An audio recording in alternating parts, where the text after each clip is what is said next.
إن الحمد لله نحمده ونستعينه ونستغفره ونعوذ بالله من شرور أنفسنا ومن سيئات أعمالنا من يهده الله فلا مضل له ومن يضلله فلا هادي له وأشهد أن لا إله إلا الله وحده لا شريك له وأشهد أن محمدا عبده ورسوله أما بعد يا أيها الناس اتقوا ربكم الذي خلقكم من نفس واحدة وخلق منها زوجها وبث منهما رجالا كثيرا ونساء واتقوا الله الذي تساءلون به والأرحام إن الله كان عليكم رقيبا يا أيها الذين آمنوا اتقوا الله حق تقاته ولا تموتن إلا وأنتم مسلمون يا أيها الذين آمنوا اتقوا الله وقولوا قولا سديدا يصلح لكم أعمالكم ويغفر لكم ذنوبكم ومن يطع الله ورسوله فقد فاز فوزا عظيما إن أصدق الحديث كتاب الله وخير الحديث حديث محمد وشر الأمور محدثاتها وكل محدثة بدعة وكل بدعة ضلالة وكل ضلالة في النار. அளவிலா அருளாளனும் நிகழிலா பேரன்புடையவனுமாகிய எல்லாம் வல்ல அல்லாஹுவின் திருப்பெயரால் ஆரம்பம் செய்கின்றேன். அந்த வல்லநாயனின் வற்றா பெருங்கருணை அல்லாஹுவின் இறுதி தூதரும் நம்முடைய உயிரினும் மேலான நபிகள் நாயகம் ஸல்லல்லாஹு அலைஹி வஸல்லம் அவர்களின் மீதும் அன்னாரின் வழிமுறையை நெறி தவறாமல் பின்பற்றிய உத்தம சத்திய சஹாபாக்கள் மீதும் அனைத்து முஸ்லிம்கள் மீதும் நாம் அனைவரின் மீதும் என்றென்றும் நின்று நிலவட்டுமாக. அன்பிற்குரிய பெரியோர்களே, தாய்மார்களே, சகோதர சகோதரிகளே, அல்லாஹ்வுடைய மாபெரும் கிருபையினால் நாமெல்லாம் அல்லாஹ்வை நம்பிக்கை கொண்ட முஸ்லிம்களாக மூமின்களாக வாழ வேண்டும் என்ற அடிப்படையில் நம்பிக்கையில் வாழ்ந்து வருகின்றோம். அல்லாஹ் ரப்புல் ஆலமீன் திருமறை குர்ஆனில் கூறுகின்றான், ஃபமன் கான யர்ஜூ லிகா ரப்பிஹ், யார் மறுமையில் தன்னுடைய இரட்சகனை தன்னுடைய இறைவனை சந்திக்க வேண்டும் என்று ஆசைப்படுகிறாரோ நம்பிக்கை வைக்கிறாரோ ஃபல்யஅமல் அமலன் சாலிஹா, அவர் நல்லறங்களை செய்யட்டும், நன்மையான காரியங்களை அவர் செய்யட்டும். வலா யுஷ்ரிக் பி இபாதத்தி ரப்பிஹி அஹதா, தன்னுடைய இறைவனுக்கு செய்யக்கூடிய வணக்க வழிபாடுகளில் எந்த ஒன்றையும் யாரையும் அவர் இணையாக்கி விட வேண்டாம் என்று அல்லாஹ் ரப்புல் ஆலமீன் கூறுகின்றான். நாம் மறுமையில் அல்லாஹ்வை சந்திக்க வேண்டும் என்றால், ஏனென்றால் ஒவ்வொரு மூமினும் அல்லாஹ்வை சந்தித்தாக வேண்டும், சந்தித்தால் தான் நாம் சொர்க்கம் செல்ல முடியும். அப்ப அல்லாஹ்வை நாம் சந்திக்க வேண்டும் என்று சொன்னால் நல்லறங்கள் செய்ய வேண்டும் என்று அல்லாஹ் ரப்புல் ஆலமீன் நமக்கு திருமறை குர்ஆனிலே கூறுகின்றான். இரண்டு அடிப்படையில் அல்லாஹ் சொல்லி காட்டுகின்றான். ஃபல்யஅமல் அமலன் சாலிஹா, அவர் நல்லறங்களை செய்யட்டும். அந்த நல்லறங்களை செய்யும் பொழுது வலா யுஷ்ரிக் பி இபாதத்தி ரப்பிஹி அஹதா, தன்னுடைய இறைவனுக்கு செய்யக்கூடிய அந்த வணக்க வழிபாடுகளில் யாரையும் அவர் இணையாக்கி விட வேண்டாம் என்று அல்லாஹ் ரப்புல் ஆலமீன் நாம் சொர்க்கம் செல்வதற்கு, சொர்க்கம் சென்று அல்லாஹ்வை சந்திப்பதற்கு இரண்டு அடிப்படைகளை அல்லாஹ் எடுத்துரைக்கிறான். அதில் முதலாவது அடிப்படை, நாம் நல்லறங்களை செய்தாக வேண்டும். நம்முடைய மார்க்கத்தில் எவையெல்லாம் நன்மையான காரியங்கள் என்று சொல்லப்பட்டிருக்கிறதோ அந்த நன்மையான காரியங்களை செய்யாமல் யாரும் நாம் சொர்க்கத்தில் செல்ல முடியாது, சொர்க்கத்திற்குள் நுழைய முடியாது. நாம் நன்மையான காரியங்களை செய்வதனால் அந்த நன்மையான காரியங்கள் நம்மை சொர்க்கத்தில் கொண்டு போய் சேர்த்து விடுமா? நிச்சயமாக நாம் செய்யக்கூடிய நல்லறங்கள் நம்மை சொர்க்கத்தில் கொண்டு போய் சேர்க்காது. சஹீஹுல் புகாரியிலே பதிவு செய்யப்பட்டிருக்கிறது, நபிகள் நாயகம் ஸல்லல்லாஹு அலைஹி வஸல்லம் அவர்கள் சொன்னார்கள், லை யுத்கில அஹதன் அமலுஹு அல் ஜன்னah, உங்களில் எவரையும் அவருடைய நற்காரியம் சொர்க்கத்தில் கொண்டு போய் சேர்த்து விடாது என்று நபிகள் நாயகம் ஸல்லல்லாஹு அலைஹி வஸல்லம் சொன்னார்கள். அப்போ சஹாபாக்கள் கேட்டார்கள், வலா அன்த யா ரசூலல்லாஹ், அல்லாஹ்வின் தூதரே நீங்களும் நற்காரியங்கள் செய்தால், நீங்கள் செய்யக்கூடிய நன்மையான காரியங்கள் உங்களை சொர்க்கத்தில் கொண்டு போய் சேர்ப்பதற்கு போதுமானதாக இருக்காதா என்று கேட்கிறார்கள். அப்ப நபிகள் நாயகம் சொன்னார்கள், வலா அன, நானும் என்னுடைய நற்காரியங்களும் என்னை சொர்க்கத்தில் கொண்டு போய் சேர்ப்பதற்கு போதுமானதாக இருக்காது. இல்லா அய்யதகம்மதனி அல்லாஹு பிஃபலலின் வ ரஹ்மத்தின், என்றாலும் அல்லாஹ் அவனுடைய அருளாலும் அவனுடைய கருணையாலும் என்னை போற்றி கொண்டான். அப்ப நாம் செய்யக்கூடிய நல்லறங்கள் எதற்காக? அல்லாஹ் ரப்பல் ஆலமீன் நமக்கு செய்திருக்கக்கூடிய அருட்கொடைகள். நாம் ஒவ்வொரு வினாடியும் மூச்சு விடுகின்றோமே, நாம் ஒவ்வொரு வினாடியும் உயிர் வாழ்கின்றோமே, ஒவ்வொரு வினாடியும் நம்முடைய உடல் உறுப்புகள் இயங்கிக் கொண்டிருக்கிறதே, இந்த ஒவ்வொன்றுக்கும் நாம் நன்றி செலுத்த முயன்றால் கண்டிப்பாக அல்லாஹ்வுடைய ஒரே ஒரு அருட்கொடைக்கு கூட நாம் வாழ்நாள் எல்லாம் அல்லாஹ்வை தொழுதாலும் நோன்பு நோற்றாலும் தர்மங்கள் செய்தாலும் அதற்கு ஈடாகிவிட முடியாது. அப்படி என்றால் நம்முடைய நல்லறத்தை வைத்து நாம் எங்கே சொர்க்கம் செல்வது? அப்ப நாம் நல்லறங்கள் செய்வதின் நோக்கம் நாம் செய்யக்கூடிய நற்காரியங்களினால் அல்லாஹ்வுடைய கருணை, அல்லாஹ்வுடைய அருள் நமக்கு கிடைக்கிறது. அந்த அருளினால் நாம் சொர்க்கம் செல்கின்றோம். அதனால்தான் நபிகள் நாயகம் ஸல்லல்லாஹு அலைஹி வஸல்லம் சொன்னார்கள், ஃபஸத்திது, எனவே நீங்கள் நல்லறங்களில் நடுநிலையாக நீங்கள் நடந்து கொள்ளுங்கள். உங்கள் சக்திக்கு உட்பட்ட அளவிற்கு நீங்கள் நல்லறங்களை செய்யுங்கள். வகாரிமு, எந்த நல்லறங்கள் மிக சொர்க்கத்தில் உங்களை கொண்டு போய் சேர்க்குமோ, எந்த நல்லறங்கள் அல்லாஹ்வும் அல்லாஹ்வுடைய தூதரும் சொல்லித் தந்த நல்லறங்களோ அந்த நல்லறங்களை நீங்கள் அதிகமாக செய்யுங்கள். அந்த நல்லறங்களின் பக்கம் உங்களை நீங்கள் நெருக்கமாக்கி கொள்ளுங்கள் என்று நபிகள் நாயகம் ஸல்லல்லாஹு அலைஹி வஸல்லம் அவர்கள் நமக்கு வழிகாட்டுகிறார்கள். இந்த உலகத்தில் நாம நிறைய நல்லறங்கள் செய்கின்றோம், தொழுகின்றோம், நோன்பு நோக்கின்றோம், தான தர்மங்கள் செய்கின்றோம், குர்ஆன் ஓதுகின்றோம். இந்த நல்லறங்கள் எல்லாமே அதற்கு ஒரு முடிவு உண்டு.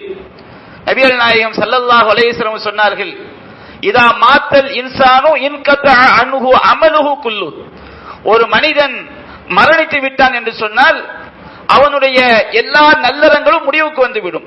நாம் மரணித்த பிறகு நாம் தொழ முடியாது, நாம் மரணித்த பிறகு நாம் நோன்பு நோக்க முடியாது, நாம் மரணித்த பிறகு நாம் தர்மம் செய்ய முடியாது, மரணித்த பிறகு நாம் குர்ஆன் ஓத முடியாது, திக்ர் செய்ய முடியாது, எதுவுமே செய்ய முடியாது.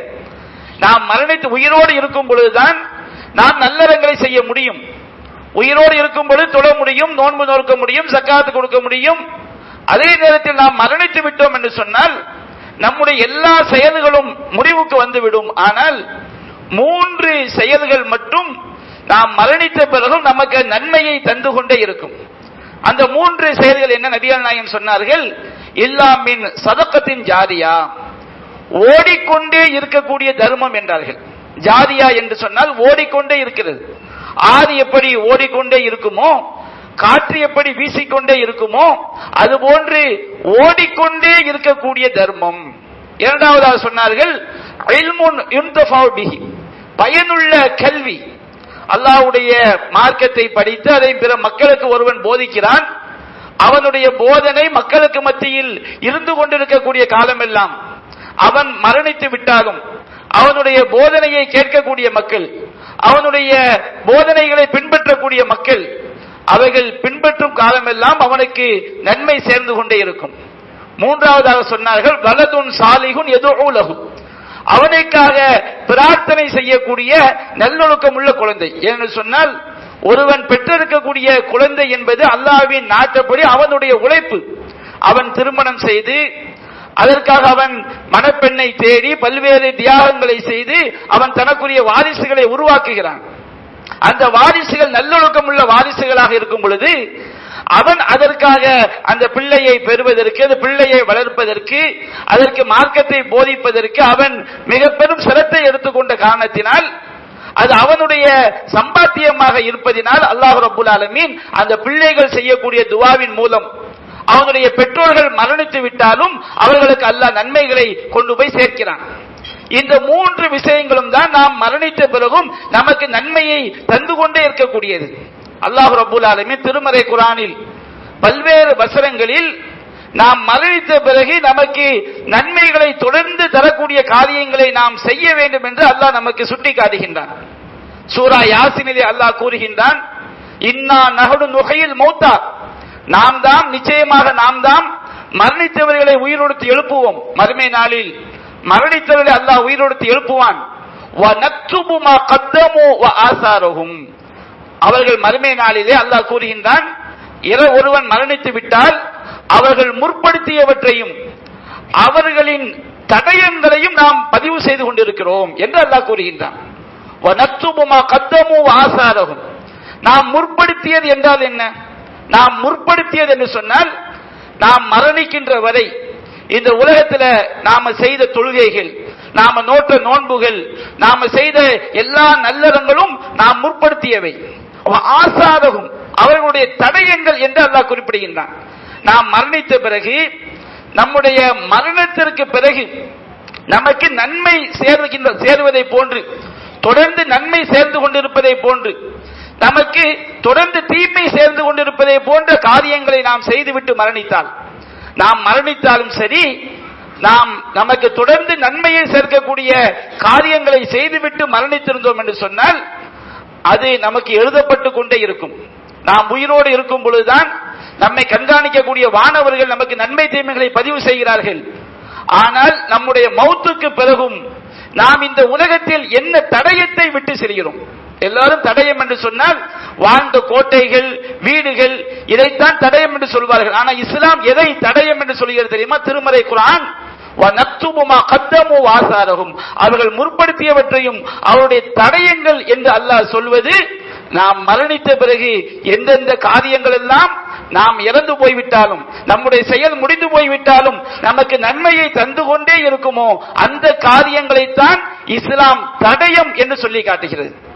அல்லாஹ் ரப்புல் ஆலமீன் சூரத்துல் கியாமா என்ற அத்தியாயத்திலே கூறுகின்றான், யுனப்பவுல் இன்சானு யௌமைதின் பிமா கத்தம வஅக்கர், மறுமை நாளில் ஒவ்வொரு மனிதனும் அவன் முற்படுத்தியதையும் பிற்படுத்தியதையும் அறிந்து கொள்வான். முற்படுத்தியது என்று சொன்னால், நாம் இந்த உலகத்தில் வாழும் போது செய்த நன்மை தீமைகள் அது நமக்கு தெரியும். நாம் என்ன நன்மை செஞ்சோம், நாம் எவ்வளவு காலம் தொழுதோம், நாம் எவ்வளவு காலம் நோன்பு வைத்தோம், நாம் எவ்வளவு திக்ர் செய்தோம், நாம் எவ்வளவு குர்ஆன் ஓதினோம், இது நமக்கு தெரியும். ஆனால் நாம் பிற்படுத்தியதையும் அல்லாஹ் மறுமை நாளில் அறிவிப்பான். பிற்படுத்தியது என்று சொன்னால் எதை அல்லாஹ் குறிப்பிடுகின்றான்? நாம் மரணித்த பிறகு இந்த உலகத்திலே நாம் செய்த சில காரியங்கள் நம்முடைய மரணத்திற்கு பிறகு நமக்கு நன்மையை தந்து கொண்டே இருக்கும். இந்த உலகத்திலே நாம் செய்த சில காரியங்கள் மரணத்திற்கு பிறகும் நமக்கு தீமையை சேர்த்து கொண்டே இருக்கும். அப்ப நாம் எந்த தடயத்தை விட்டு செல்கிறோம் என்பதை நாம் ஒவ்வொருவரும் சிந்திக்க கடமைப்பட்டிருக்கின்றோம். நாம் உயிரோடு வாழும் போது நல்லறங்கள் செய்கிறோமே, இந்த நல்லறங்கள் நாம் மரணித்த பிறகு நமக்கு நன்மையை சேர்க்கக்கூடிய தடயங்களாக நாம் என்னென்ன நல்லறங்களை செய்திருக்கிறோம் என்பதை நாம் ஒவ்வொருவரும் சற்று சிந்திக்க கடமைப்பட்டிருக்கின்றோம். நபிகள் நாயகம் ஸல்லல்லாஹு அலைஹி வஸல்லம் சொன்னார்கள், சஹீஹுல் புகாரி சஹீஹ் முஸ்லிமிலே பதிவு செய்யப்பட்டிருக்கிறது, மன் சன்ன சுன்னத்தன் ஃபில் இஸ்லாமி, யார் இஸ்லாத்திலே சுன்னத்தாக நல்ல காரியமாக கருதப்பட்ட ஒன்றை பிறருக்கு வழிகாட்டுகிறானோ. நாம மார்க்கத்தில் ஒரு விஷயம் நற்காரியமாக சொல்லப்பட்டிருக்கிறது, அதை ஒருவன் கற்றுக் கொடுக்கிறான். உங்க பிள்ளைக்கு தூங்கும் போது ஓதுற துவாவை நீங்க சொல்லி கொடுக்குறீங்க, அல்லாஹும்ம பிஸ்மிக அமூது வஹ்யா, இது ஒரு நல்ல காரியம், ரொம்ப அற்பமான ஒரு விஷயம். தொழுத பிறகு சொல்லி கொடுப்பதற்கு அற்பமான விஷயம் அது. அந்த துவா ஓதிவிட்டு தூங்குவது மிகப்பெரிய விஷயம், மிகப்பெரிய பாக்கியம். ஆனால் இதை கற்றுக் கொடுப்பது அற்பமான விஷயம். சுபஹானல்லாஹ் நம்ம பிள்ளைங்களுக்கு சொல்லி கொடுக்கிறோம். இது போன்று எல்லாத்தையும் எடுத்துக்கொள்ளுங்க. யார் இஸ்லாத்தில நபிகள் நாயகம் சொன்ன ஒரு நல்ல காரியத்தை இன்னொருவனுக்கு வழிகாட்டினான், ஒருவனுக்கு சொல்லிக் கொடுக்கலாம், ஒரு சமுதாயத்துக்கு சொல்லிக் கொடுக்கலாம், ஒரு ஊருக்கே சொல்லிக் கொடுக்கலாம். யார் இஸ்லாத்தில நன்மையாக உள்ள காரியத்தை மற்றவருக்கு சொல்லிக் கொடுக்கிறானோ, வழிகாட்டுகிறானோ, முன்னோடியாக திகழ்கிறானோ, ஃபலஹு அஜ்ருஹா, அவன் அந்த நன்மையான காரியத்தை சொல்லிக் கொடுத்ததற்காக அவனுக்கு நன்மை கிடைக்கும். அது மட்டுமல்ல, இவன் யாருக்கு சொல்லிக் கொடுத்தானோ ஃபஅஜ்ருமன் அமில பிஹா, அந்த நன்மையான காரியத்தை எவர்களெல்லாம் செயல்படுத்தினார்களோ அவர்களுக்கு எவ்வளவு நன்மை கிடைக்குமோ அது போன்ற ஒரு நன்மை அதற்கு வழிகாட்டியவனுக்கும் அல்லாஹ் கொடுக்கிறான். நாம ஒரு குழந்தைக்கு தூங்கும் போது ஓதுற துவாவை சொல்லி கொடுக்கிறோம். அந்த குழந்தை டெய்லி அல்லாஹும்ம பிஸ்மிக அமூது வஹ்யான்னு சொல்லிட்டு தூங்குது. குழந்தையா இருக்கும்போது நன்மை தீமை பதிவு செய்யப்படாது. அது ஓதிட்டு தூங்குனா பெற்றோருக்கு நன்மை கிடைக்கும் சொல்லி கொடுத்ததுக்காக. பருவ வயதை அடைந்த பிறகு அவன் அதை அப்படியே ஃபாலோ பண்ற, நன்மை தீமை பதிவு செய்யப்பட்டு வைத்துக் கொள்ளுங்கள். தூங்கும் பொழுது அல்லாஹும்ம பிஸ்மிக்க அமுத்து வகையான்னு சொல்லிட்டு தூங்குறான், அவனுக்கு ஒரு நன்மை கிடைக்கும். ஆனால் அவனுக்கு எவ்வளவு நன்மை கிடைக்குமோ அது போன்று சொல்லிக் கொடுத்தவங்களும் கிடைக்கும். ஒரு தாய் சொல்லிக் கொடுத்திருந்தால், தகப்பன் சொல்லிக் கொடுத்திருந்தால், ஒரு அண்ணன் தம்பி தங்களுடைய சகோதர சகோதரி சொல்லிக் கொடுத்திருந்தால், இவனிடமிருந்து நற்காரியத்தை பயின்றால் அவனுக்கு நன்மை கிடைத்துக் கொண்டே இருக்கும். அப்ப நாம் அது போன்ற நபிகள் சொன்னார்கள், வமன் தஆ இலா தலாலத்தின், எவன் ஒருவன் ஒரு வழிகேட்டின் பக்கம் அழைப்பு விடுக்கிறானோ, மார்க்கத்தில் கெட்டதில் சொல்லப்பட்ட ஒரு காரியம். உதாரணத்துக்கு எடுத்துக்கிடுங்க, ஒரு பீடி பிடிக்கிறது, மது அருந்துவது, இந்த மாதிரி இவையெல்லாம் பெரும் பாவங்கள்.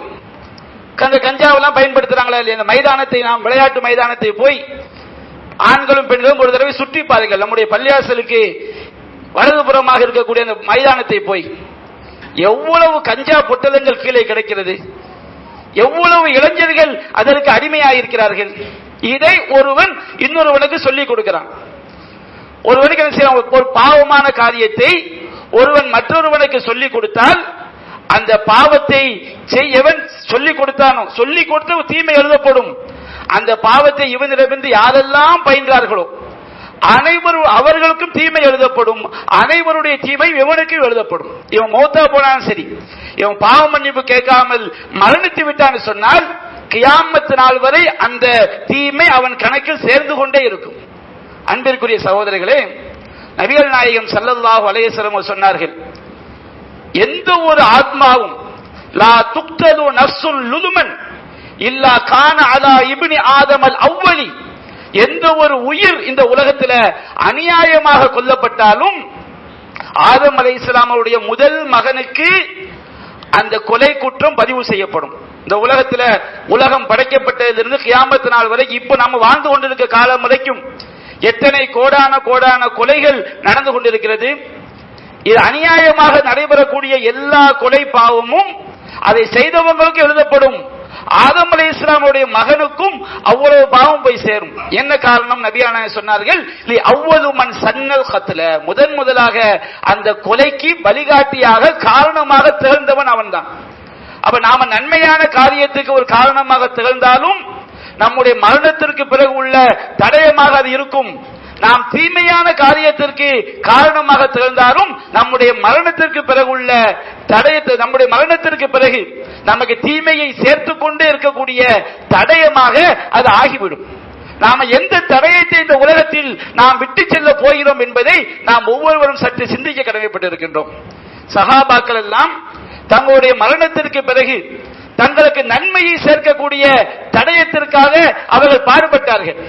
சஹீஹுல் புகாரியிலே பதிவு செய்யப்பட்டிருக்கிறது. அபூ தல்ஹா ரலியல்லாஹு அன்ஹு அவர்கள் நபிகள் நாயகத்திடம் வருகிறார்கள்.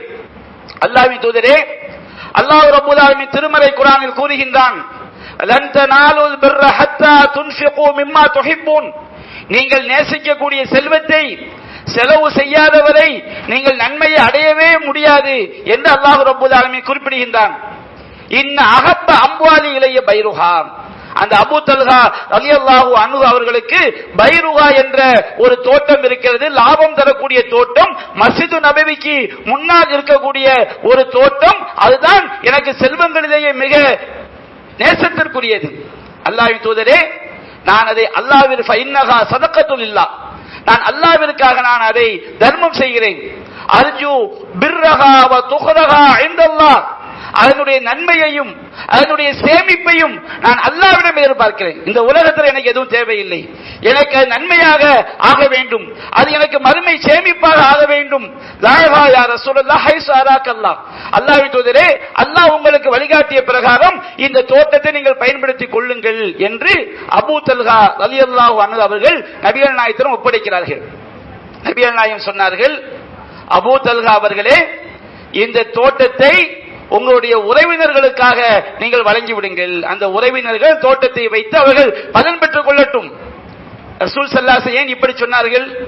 அபூ தல்ஹா ரலியல்லாஹு அன்ஹு மரணித்து விட்டாலும் அந்த தோட்டத்தின் மூலம் அவருடைய உறவினர்கள், ஏழைகள் பயன்பெறக்கூடிய காலமெல்லாம் அவர்களுக்கு நன்மை சேர்ந்து கொண்டே இருக்கும். நபிகள் நாயகம் ஸல்லல்லாஹு அலைஹி வஸல்லம் அருமை சஹாபாக்களுக்கு மரணத்திற்கு பிறகும் நன்மை சேர்க்கக்கூடிய தடயங்களைத்தான் வழிகாட்டி விட்டு சென்றார்கள். சஹீஹுல் புகாரியிலே பதிவு செய்யப்பட்டுள்ள மற்றொரு செய்தியை பார்க்கிறோம். சஅத் இப்னு உபாதா ரலியல்லாஹு அன்ஹு அவர்கள் நபிகள் நாயகத்திடம் வருகிறார்கள். அல்லாஹ்வின் தூதரே, நான் வெளியூர் சென்றிருக்கும் பொழுது என்னுடைய தாய் மரணித்து விட்டார். நான் வெளியூர் சென்றிருக்கும் பொழுது என்னுடைய தாய் மரணித்து விட்டார். என்னுடைய தாயாருக்காக நான் எதையாவது தர்மம் செய்தால் அது என்னுடைய தாயாருக்கு நன்மையாக சேருமா, பயனளிக்குமா என்று கேட்கிறார்கள். நபிகள் நாயகம் சொன்னார்கள், நாம் ஆம், நீ தாயாருக்காக தர்மம் செய்தால் அது அவர்களுக்கு நன்மையாக சேரும். அப்படி என்றால் அந்த சஅத் இப்னு உபாதா அவர்கள் எத்தகைய நன்மையை தேர்ந்தெடுக்கின்றார்கள்? அவர்களுக்கு மிஹ்ராப் என்ற ஒரு தோட்டம் இருக்கிறது. அல்லாஹ்வின் தூதரிடம் கூறுகிறார்கள், அல்லாஹ்வின் தூதரே, உஷ்ஹிருக அன்ன ஹாயிதி மிஹ்ராப் சதகத்துல் லஹா, சதகத்துல் லஹா, என்னுடைய மிஹ்ராப் என்ற அந்த தோட்டத்தை என்னுடைய தாயாருக்காக நான் தர்மமாக கொடுத்து விடுகிறேன். ஒரு தோட்டத்தை தர்மமாக கொடுத்தா அது உடனே அழிந்து போகக்கூடியதா? அந்த தோட்டம் நிரந்தர நன்மையாக, அது நன்மையை தொடர்ந்து அது கொடுத்து கொண்டே இருக்கும். அப்ப அருமை சஹாபாக்கள் அவங்க தன்னுடைய பெற்றோர் மரணித்த பெற்றோருக்கு நன்மை செய்வதற்காக பித்ஆவான காரியங்களை செய்யவில்லை. 40ஆம் பாத்தியா, 10ஆம் பாத்தியா, 7ஆம் பாத்தியா, அந்த பாத்தியா, வருஷ பாத்தியா, இதற்கெல்லாம் மார்க்கத்திற்கும் இதற்கும் எந்த சம்பந்தமும் கிடையாது. இது இறந்தவர்களுக்கு எந்த நன்மையை சேர்க்கவும் செய்யாது. மூமினாக ஒருவன் மரணித்து விட்டார், ஒரு ஆணோ பெண்ணோ தாயோ தகப்பனோ மூமினாக மரணித்து விட்டால் அந்த ஈமான்தாரிகளுக்கு தொடர்ந்து நன்மையை சேர்த்து, நாம ஒரு ஏழைக்கு சாப்பாடு வாங்கி கொடுத்தா கூட அவங்களுக்காக அவங்க சார்பாக தர்மம் செய்து நன்மை போய் சேரும். என்றாலும் அருமை சகாபாக்கள் எப்படி தேர்ந்தெடுத்தார்கள்? நிரந்தரமான தர்மமாக நீடித்து நன்மையை வழங்கக்கூடிய நல்லறங்களை, மரணத்திற்கு பிறகும் தனக்கு தடயங்களை நன்மைகளை சேர்க்கக்கூடிய காரியங்களைத்தான் அவர்கள் தேர்ந்தெடுத்தார்கள் என்பதை நாம் பார்க்கிறோம். நபிகள் நாயகம் ஸல்லல்லாஹு அலைஹி வஸல்லம் அவர்கள் இந்த நம்முடைய மரணத்திற்கு பிறகும் நன்மையை சேர்க்கக்கூடிய பல தடயங்களை நமக்கு வழிகாட்டி இருக்கிறார்கள். அதை தொடர்பாக இரண்டாவது உரையில் சுருக்கமாக காண்போம் என்று கூறி என்னுடைய உரையை நான் நிறைவு செய்கின்றேன். வாஹிரு தஅவானா அனில் ஹம்துலில்லாஹி ரப்பில் ஆலமீன்.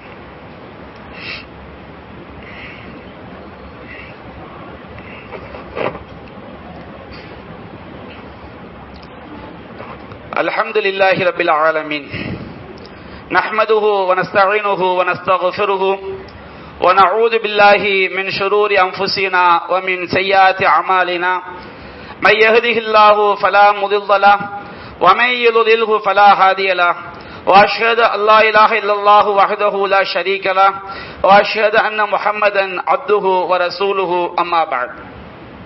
அன்பிற்குரிய சகோதரர்களே, தாய்மார்களே, நபிகள் நாயகம் ஸல்லல்லாஹு அலைஹி வஸல்லம் அவர்கள் நம்முடைய மரணத்திற்கு பிறகும் நமக்கு நன்மைகளை தொடர்ந்து தந்து கொண்டே இருக்கக்கூடிய பல்வேறு நற்காரியங்களை நமக்கு வழிகாட்டி விட்டு சென்றிருக்கிறார்கள்.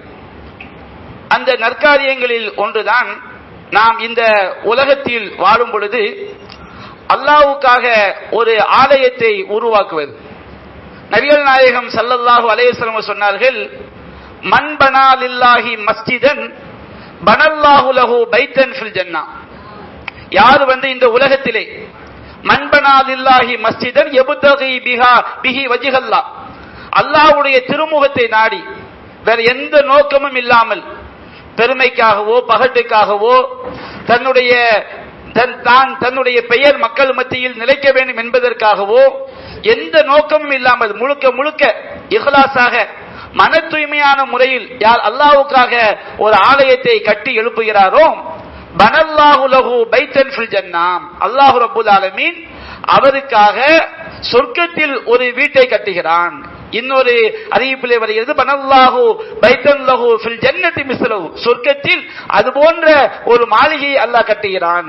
சொர்க்கத்தில் ஒரு சாட்டை அளவு இடம் கிடைப்பது இந்த உலகத்தையும் இந்த உலகத்தில் உள்ள அனைத்தை கொடுத்தாலும் பெற முடியாத ஒரு காரியம். ஆனால் அல்லாஹ்வுக்காக நாம் கட்டக்கூடிய இந்த ஆலயம் என்பது அவ்வளவு பெரிய ஒரு பாக்கியத்தை பெற்று தருகிறது. மற்றொரு செய்தி நபிகள் நாயகம் ஸல்லல்லாஹு அலைஹி சொன்னார்கள், மன் பனா லில்லாஹி மஸ்ஜிதன் கமஃஹஸி கதாத்தின், ஒரு புறா முட்டையிடக்கூடிய இடம் அளவிற்கு ஒருவன் அல்லாஹ்வுக்கு ஒரு பள்ளிவாசலை கட்டினாலும் அது நமக்கு சந்தேகம் வரும். ஒரு புறா முட்டையிடுவதற்கு சின்ன ஒரு கிண்ணம் போதும், ஒரு கோப்ப அளவு இடம் போதும். அந்த அளவு எப்படி பள்ளியை கட்ட முடியும் அப்படின்னு நமக்கு சந்தேகம் ஏற்படலாம். நபிகள் நாயகம் ஸல்லல்லாஹு அலைஹி வஸல்லம் அவர்கள் இதை அனைவரும் சேர்ந்து செய்யக்கூடிய ஒரு காரியத்திற்கு உதாரணமா சொல்லி காட்டுறாங்க. ஒரு பள்ளிவாசலை கட்டுவதற்கு பல லட்சங்கள் செலவாகுதுன்னு வச்சுக்கிறீங்க. நாம ஒரு 1000 ரூபாய் பொறுப்பேற்கிறோம். இந்த 1000 ரூபாய் எந்த அளவு இடத்துக்கு வரும்?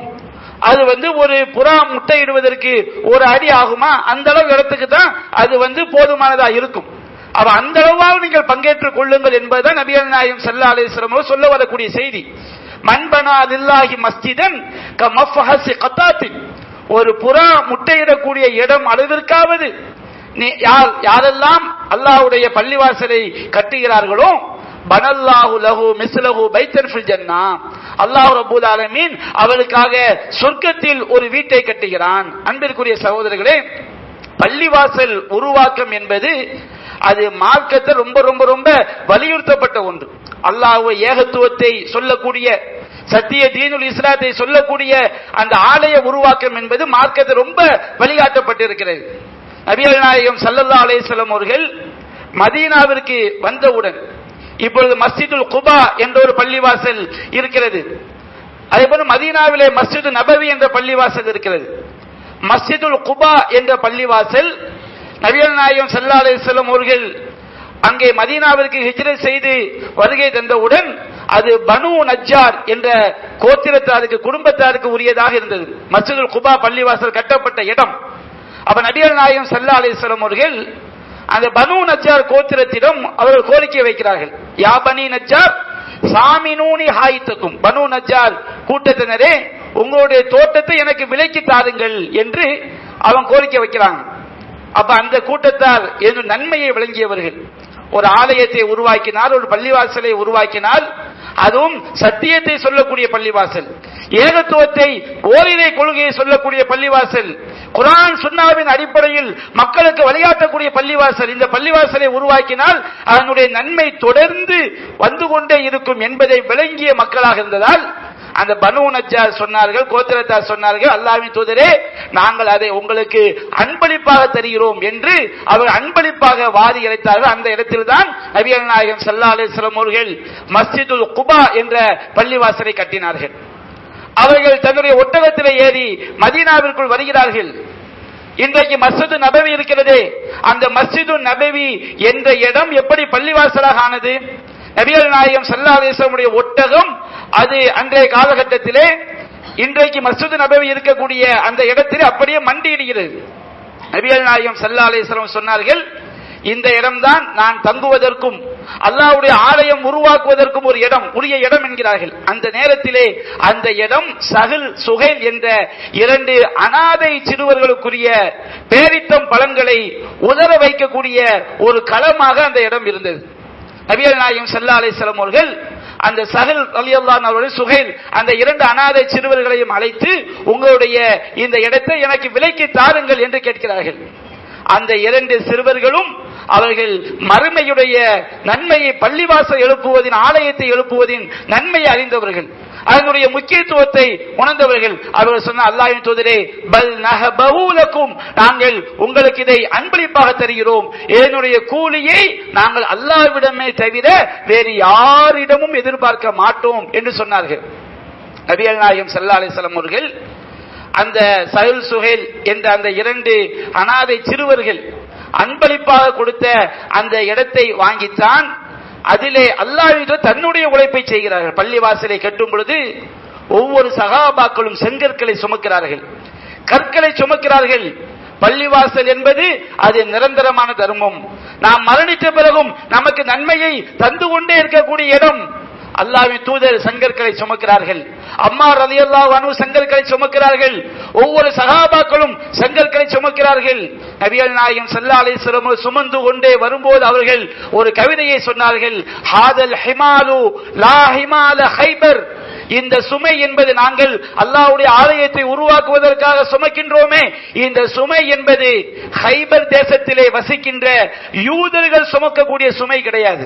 யூதர்கள் அன்றைக்கு மிகப்பெரிய மாட மாளிகைகளை, கோட கோபுரங்களை கட்டினார்கள், அதற்காக அவர்கள் மண் சுமந்தார்கள், சிரமப்பட்டார்கள்.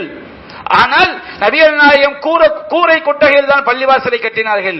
ஆனால் அவர் சொன்னார்கள், ஹாதல் ஹிமாலு லா ஹிமால ஹைபர், இந்த சுமை என்பது ஹைபர் யூதர்கள் வசிக்கக்கூடிய ஹைபர் பகுதியினுடைய சுமையை போன்றது கிடையாது. ஹாதா அபர்ரு ரப்பனா வாத்துகள், இறைவா இந்த சுமை என்பது மிகவும் நன்மையை தரக்கூடியது, மிகவும் பரிசுத்தமானது.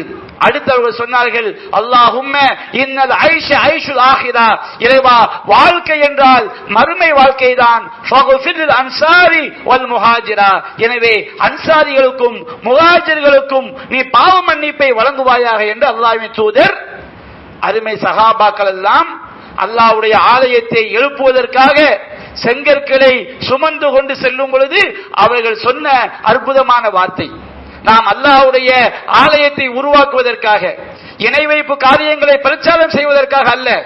இன்றைக்கு எத்தனையோ பள்ளிவாசல்களில் ஏகத்துவத்தை முழங்க வேண்டிய பள்ளிவாசல்கள். அல்லாஹ் சொல்கிறான், அன்னல் மசாஜித லில்லாஹ் ஃபலா தது மஅல்லாஹி அஹதா, பள்ளிவாசல் என்பது அல்லாஹ்விற்குரியது, அந்த ஆலயத்திலே அல்லாஹ்வோடு யாரையும் நீங்கள் வணங்காதீர்கள், யாரையும் பிரார்த்தனை செய்து அழைக்காதீர்கள் என்று அல்லாஹ் கூறுகிறான். ஆனால் பள்ளிவாசல்களை இன்றைக்கு ஓரிரை கொள்கை சொல்லப்படுகிறதா?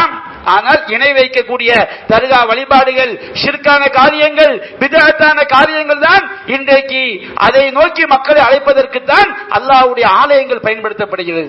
ஆனால் நபிகள் நாயகம் ஸல்லல்லாஹு அலைஹி வஸல்லம் அவர்கள் உருவாக்கிய பள்ளிவாசல் ஏகத்துவத்தை உருவாக்குவதற்காக, சத்தியத்தை சொல்வதற்காக, கியாமத் நாள் வரை நிலைத்து நின்று அங்கு தொழக்கூடிய மக்களுக்கெல்லாம் சரியான பாதையை காட்டுவதற்காக உருவாக்கப்பட்ட பள்ளி. அன்பிற்குரிய சகோதரர்களே, அந்த சத்தியத்தை சொல்ல வேண்டும் என்ற அடிப்படையில் தான் நம்முடைய பகுதியிலும் நாம் இன்றைக்கு தொழுது கொண்டிருக்கக்கூடிய இந்த இடம் தற்கால இடம்தான். நாம் நிரந்தரமாக ஒரு ஆலயத்தை உருவாக்க வேண்டும், அங்கு ஓரிரை கொள்கை போதிக்கப்பட வேண்டும், சத்தியம் சொல்லப்பட வேண்டும் என்ற ஒரே லட்சியத்தில் ஒரு இடத்தை நம்முடைய சகோதரர்கள், ஏராளமான நம்மை போன்ற சகோதரர்கள் பங்களிப்பு செய்துதான் ஒரு இடத்தை வாங்கினோம். ஒரு செல்வந்தர் செய்த உதவியினால் ஒரு ஆலயமும் ஓரளவு கட்டி முடிக்கப்பட்டு விட்டது. நாம் ரமதான் மாதத்திற்குள் நாம் அங்கே தொழுகையை நாம் ஆரம்பிக்க வேண்டும் என்ற லட்சியத்தில் இருக்கிறோம். ஆனால் அதை நாம் நிறைவு செய்வதற்கு இன்னும் பல லட்சங்கள், ஒரு 10 லட்சம் 15 லட்சம் வரை தேவைப்படுகிறது பள்ளிவாசலுடைய முழுமையான பணிகளை கட்டி முடிப்பதற்கு. அப்ப நாம் எல்லாம் நினைக்கலாம், நாம் எங்கிருந்து 10 லட்சம் கொடுப்பது, நாம் எப்படி செய்வது? நபிகள் நாயகம் அதைத்தான் சொன்னார்கள், மன் பனா லில்லாஹி மஸ்ஜிதன் கமஃஹஸி கதாத்தின், யார் வந்து ஒரு புறா முட்டையிடும் இடம் அளவிற்கு ஒரு பள்ளிவாசலை உண்டாக்கினாம், குறைந்த அளவாவது நம்முடைய பங்களிப்பு இருக்க வேண்டும். ஒரு 1000, 5000, 10,000 என்ற அளவிலாவது இந்த ஆலயத்தினுடைய பணிகளை முடிப்பதற்கு நாம் பங்களிப்பு செய்ய வேண்டும். யாருக்கு அல்லாஹ் செல்வ வசதியை கொடுத்திருக்கின்றானோ அவர்கள் தாராளமாக கொடுக்கலாம். நம்முடைய மரணித்த பெற்றோர் சார்பாக கொடுக்கலாம். நம்முடைய பெற்றோர்கள் ஈமான்தாரிகளாக மரணித்திருந்தால் அவர்களுக்காக நாம் இந்த பள்ளிவாசல் ஆலயத்தை உருவாக்குவதற்காக எழுப்புவதற்காக அவர்கள் சார்பாக நாம் கொடுக்கக்கூடிய தர்மம், அது அவர்களுக்கு நிரந்தர தர்மமாக நின்று நீடித்து நன்மையை சேர்க்கக்கூடிய தர்மமாக அது ஆகும் என்பதை நாம் மறந்துவிடக் கூடாது. இன்னும் சில நினைக்கலாம், நாங்கள் கொடுப்பதற்கு எங்களிடம் எந்த வசதியும் இல்லையே, நாங்களே வறுமையில் தானே இருக்கிறோம். அதற்கும் இஸ்லாம் வழிகாட்டுகிறது. நபிகள் நாயகம் ஸல்லல்லாஹு அலைஹி வஸல்லம் அவருடைய காலகட்டத்திலே யுத்தத்திற்கு செல்வதற்காக ஒரு ஏழை சஹாபி, அவரிடம் ஒரு யுத்தத்திற்கு செல்வதற்காக ஏறி செல்வதற்கு ஒரு ஒட்டகம் இல்லை, ஒரு குதிரை இல்லை. நபிகள் நாயகம் ஸல்லல்லாஹு அலைஹி வஸல்லம் அவரிடம் வந்து, அல்லாஹ்வின் தூதரே, நான் என்னுடைய உயிரை கொடுப்பதற்கு தயாராக இருக்கிறேன், எனக்கு ஒரு ஒட்டகம் தாருங்கள், எனக்கு ஒரு குதிரை தாருங்கள் என்று கோரிக்கை வைக்கிறார். நபிகள் நாயகம் ஸல்லல்லாஹு அலைஹி வஸல்லம் அவர்களிடமும் அவருக்கு வழங்குவதற்கு எந்த ஒட்டகமும் இல்லை, எந்த குதிரையும் இல்லை. அப்பொழுது அங்கே இருந்த மற்றொரு சஹாபி சொல்கிறார், அல்லாஹ்வின் தூதரே, எனக்கு இந்த வசதி உள்ள மனிதரை தெரியும், அவரிடம் ஒரு வாகனங்கள் இருக்கிறது, நான் அவரிடம் சொல்லி இவருக்கு ஒரு வாகனத்தை நான் வாங்கி கொடுக்கிறேன் என்று ஒரு நபி தோழர் சொல்கிறார். அப்ப நபிகள் சொன்னார்கள், மன் தல்ல அலா கைரின் ஃபலஹு அஜ்ரி ஃபாயிலிஹி, யார் ஒரு நன்மையான காரியத்திற்கு வழிகாட்டுகிறாரோ அவருக்கு அதை செய்யக்கூடியவனுடைய நன்மையை போன்று கிடைக்கும். நாம் வசதி இல்லாத மக்களாக இருக்கலாம், நாம் ஏழைகளாக இருக்கலாம், நாம் ஒரு செல்வந்தரை தெரிந்து வைத்திருப்போம், நாம் இந்த காரியத்திற்காக உதவி செய்யக்கூடிய மக்களை நாம் தெரிந்து வைத்திருப்போம். அவரிடம் சென்று நாம் அவருக்காக பரிந்துரை, நாம் இந்த ஆலயத்தை கட்டி எழுப்புவதற்காக பரிந்துரை செய்து அவர் ஒரு தொகையை தந்தால் நாமும் அந்த தொகையை கொடுத்த நன்மையை அல்லாஹ் நமக்காக தருகிறான். நம்மிடம் இஹ்லாஸ் இருக்கும் பொழுது, மன தூய்மை இருக்கும் பொழுது. அன்பிற்குரிய சகோதரர்களே, நம்முடைய பகுதியில் பிள்ளைகளுக்கு இந்த பள்ளிவாசல் ஓரிரை கொள்கை உருவாக்கக்கூடிய பள்ளி என்பது கட்டடத்தோடு முடிந்துவிட போவது கிடையாது. அங்கு ஆற்றப்படக்கூடிய ஒவ்வொரு உரைகளும், சொல்லப்படக்கூடிய ஒவ்வொரு வசனங்களும் மார்க்கத்தை பிற மக்களுக்கு எடுத்துச் சொல்லக்கூடிய விஷயம். மரணித்த பிறகும் பயனுள்ள கல்வி என்பது நன்மையை சேர்ந்து கொண்டே இருக்கும். ஒரு பள்ளிவாசலில் வைத்து பயனுள்ள கல்வியை போதிக்கும் பொழுது அந்த பள்ளிவாசலை உருவாக்கியவர்களுக்கும் அதில் நன்மை கண்டிப்பாக சேரும் என்பதை யாரும் மறுத்துவிட முடியாது. ஒரு பள்ளிவாசலை வைத்து ஏகத்துவ கொள்கை போதிக்கப்படும் பொழுது, ஒருவன் உயிரோடு வாழும் பொழுது தன்னுடைய பெற்றோருக்கு 1000 ஆண்டு உணவளித்தாலும், பெற்றோருக்கு சேவை செய்வதன் மார்க்கம் சிறந்த காரியம். 1000 ஆண்டு யாராலும் உணவளிக்க முடியாது. தன்னுடைய பெற்றோருக்கு 1000 ஆண்டு ஒருவன் உணவளித்தாலும் அதைவிட அவன் பெற்றோருக்கு செய்யக்கூடிய மிகப்பெரிய பாக்கியம், தன்னுடைய பிள்ளைகளுக்கு செய்யக்கூடிய மிகப்பெரிய பாக்கியம், தன்னுடைய மனைவி மக்களுக்கு செய்யக்கூடிய மிகப்பெரிய பாக்கியம் அந்த பெற்றோர்களை, பிள்ளைகளை, சொந்தங்களை, பந்தங்களை ஏகத்துவ கொள்கையை விளங்கிய மக்களாக மாற்றுவது. நீங்கள் கோடான கோடான கோடி வருஷம் அவர்களுக்கு எந்த சேவையை செய்தாலும் இந்த சத்திய கொள்கையை விளங்கக்கூடிய மக்களாக ஆக்கி அவர்களை சொர்க்கத்திற்கு வழிகாட்டக்கூடிய மக்களாக மாற்றுவது இதற்கு ஈடான ஒரு சேவை கிடையாது. குர்ஆன் அல்லாஹ் சொல்கிறான், யா அய்யுஹல்லதீன ஆமனூ கு அன்ஃபுஸக்கும் வ அஹ்லீக்கும் நாரா, ஈமான் கொண்டவர்களே உங்களையும் உங்கள் குடும்பத்தார்களையும் நரக நெருப்பை விட்டு பாதுகாத்துக் கொள்ளுங்கள். நான் என்னுடைய பிள்ளையின் மீது பாசம் வைத்திருந்தால், என்னுடைய குடும்பத்தின் மீது பாசம் வைத்திருந்தால் என்னுடைய கடமை அவர்களுக்கு சொர்க்கத்திற்கு செல்லக்கூடிய வழியை காட்டிக் கொடுப்பது. அது ஒவ்வொரு மூமினுக்கும் அது கடமை. அத்தகைய ஒரு முக்கியமான கடமையை இந்த பள்ளிவாசல்கள் சத்தியத்தை சொல்வதற்காக, ஏகத்துவத்தை சொல்வதற்காக உருவாக்கக்கூடிய பள்ளிவாசல் அந்த கடமையை செய்யும். பிள்ளைகளுக்கு மார்க்கத்தை விளங்க வைக்கும். அசிங்கமான காரியங்களை விட்டும், எவையெல்லாம் கெடுக்கக்கூடிய காரியங்கள், ஒழுக்கமற்ற காரியங்களை விட்டும் பிள்ளைகளை எச்சரிக்கை செய்வது, இளைஞர்களுக்கு மார்க்கத்தை சொல்வது, பெண் குழந்தைகளுக்கு ஒழுக்க வாழ்வை போதிப்பது, தௌஹீதை போதிப்பது எல்லாமே ஏகத்துவத்தை அடிப்படையாக கொண்ட ஒரு பள்ளிவாசலின் அடிப்படையாக இருக்கும் என்பதை நாம் மறந்துவிட முடியாது. ஒரு மிகப்பெரிய சமுதாய மாற்றத்தை இந்த பள்ளிவாசல் உருவாக்கும் என்பதை நாம் மறந்துவிட முடியாது. எனவே அன்பிற்குரிய சகோதரர்களே, இதை நம்முடைய மனதில் நாம் ஆழமாக பதிய வைத்து நம்முடைய இந்த பள்ளிவாசல் கட்டி கொண்டிருக்கக்கூடிய ரையான் பள்ளிவாசல் ரமதான் மாதத்திற்குள் நாம் அதனுடைய அனைத்து பணிகளையும் நிறைவு செய்து அந்த ஆலயத்தில் வைத்து நாம் தொழுகையை துவங்குவதற்கு நாம் அனைவரும் உதவி செய்ய வேண்டும். அல்லாஹ் ரப்பல் ஆலமீன் இந்த ஆலய பணிகளை முடிப்பதற்கு நமக்கு லேசாக்குவதற்காக நீங்கள் அல்லாஹ்விடம் பிரார்த்தனை செய்யுங்கள். உங்களால் இயன்ற தான தர்மங்களை நான் இந்த ஜும்மாவிலே கேட்கவில்லை, நீங்கள் வீட்டிற்கு செல்லுங்கள். நன்றாக நீங்கள் ஒரு தொகை, ரமதான் மாதம் வருகிறது, இன்னும் காலங்கள் இருக்கிறது, ஒரு தொகையை இந்த ஆலய உருவாக்கத்திற்காக, சத்தியத்தை சொல்லக்கூடிய இந்த ஆலய உருவாக்கத்திற்காக நீங்கள் தர வேண்டும் என்று கூறி, நிர்வாகத்திடம் வழங்க வேண்டும் என்று கூறி என்னுடைய உரையை நான் நிறைவு செய்கின்றேன். வாஹிரு தஅவானா அனில் ஹம்துலில்லாஹி ரப்பில் ஆலமீன். அஸ்ஸலாமு அலைக்கும் வரஹ்மத்துல்லாஹி வபரகாத்துஹு.